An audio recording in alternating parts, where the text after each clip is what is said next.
Општина Кочани годинава планира да организира новогодишен базар, што ќе трае 2 недели, а ќе се одржи на просторот во Паркот на Револуцијата. Веќе е објавен јавен повик за пријавување на заинтересираните правни лица кои сакаат да ја закупат целата парцела на која ќе бидат поставени продажни објекти и други новогодишни елементи. Изборот на закупецот ќе се изврши со наддавање на тендерска постапка, при што почетната цена изнесува 30.000 денари со праг на наддавање од 3.000 денари. Пријавувањето на правните лица кои се регистрирани во Централниот регистар е со уплата на 10% од почетната цена на буџетската сметка на општина Кочани. При тоа треба да се достави доказ за активна жиросметка и тековна состојба што не е постара од 6 месеци.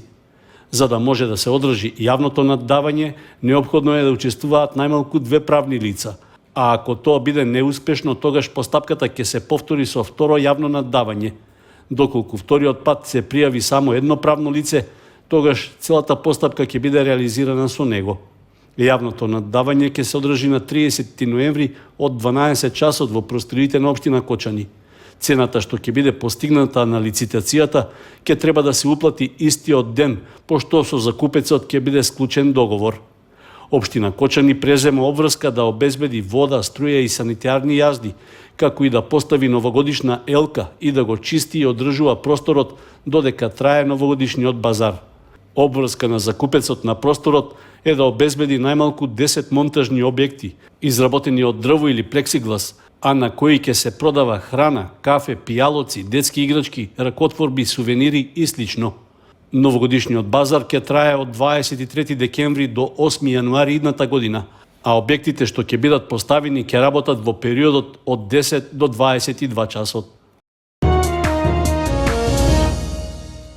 Во рамки на одржувањето и подобрувањето на условите за згрижување на најмладите, детската градинка Павлина Велјанова почнува постапка за реконструкција на 2 објекта.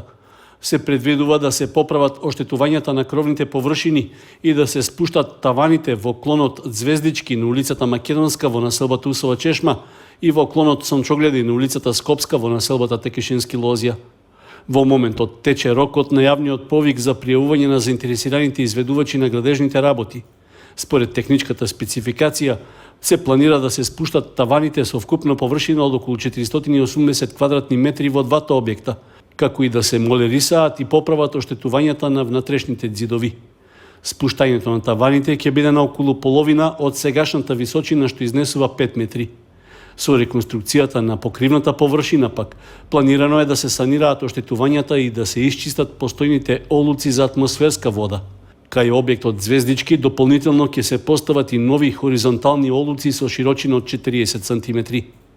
Средствата за реализација на градежните работи се обезбедени од сметката на детската градинка Павлина Велјанова, а рокот за пријавување на заинтересираните изведувачи по повикот е до 29 ноември. По изборот и исклучувањето од договор со најповолниот понудувач, тој ќе преземе обврска градежните работи да ги комплетира во рок од 10 дена.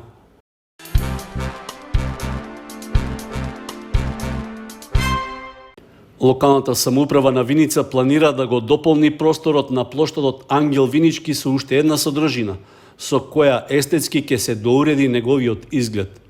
Се работи за поставување скулптура наречена Статуа на љубовта, за која веќе е изработен технички проект, а за истиот согласност треба да даде и општинскиот совет. Скулптурата е со форма на срце и го содржи името на Виница.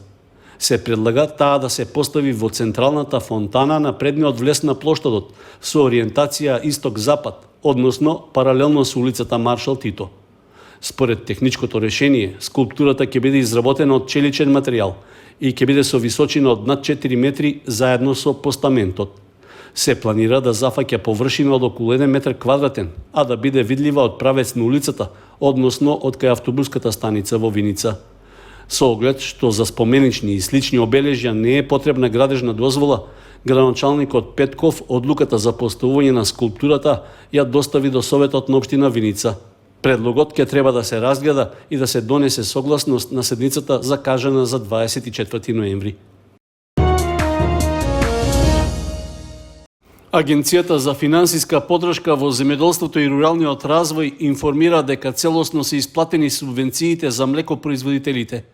При тоа на сметките на 5525 сточари од целата држава префрлени се над 75 милиони и 670 илјади денари. Исплатата на средствата е во рамки на мерката 2.3, која ги опфаќа директните плаќања за произведено и предадено кравјо, овчо и козјо млеко. Исплатите се однесуваат на предаденото млеко за месеците август и септември минатата година, согласно пријавените количини од страна на преработувачките капацитети. Корисници на оваа поддршка се земјоделски стопанства што се регистрирани како одгледувачи на говеда, овци и кози во регистарот на одгледувалишта.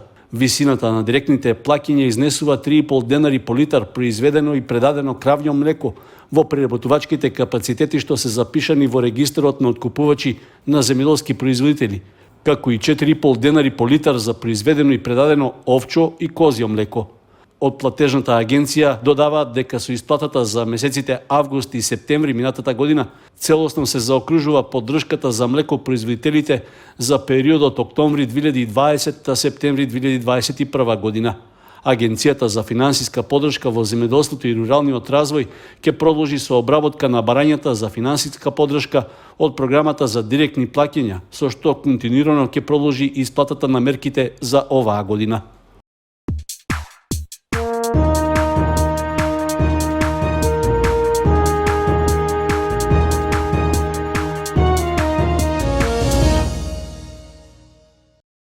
Нов успех постигнаа младите кошаркари на баскет Дино кои се надпреваруваат во групата 2 на М18 лигата. На домашен терен во рамки на петото коло од првенството се сретнаа со екипата на баскет Кам од македонска Каменица и забележаа победа од 79-60.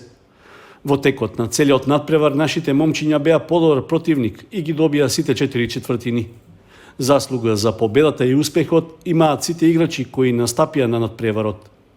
Претходно, екипата на баскет Дино во рамки на четвртото коло во М18 лигата забележа победа и на гостувањето во Скопје.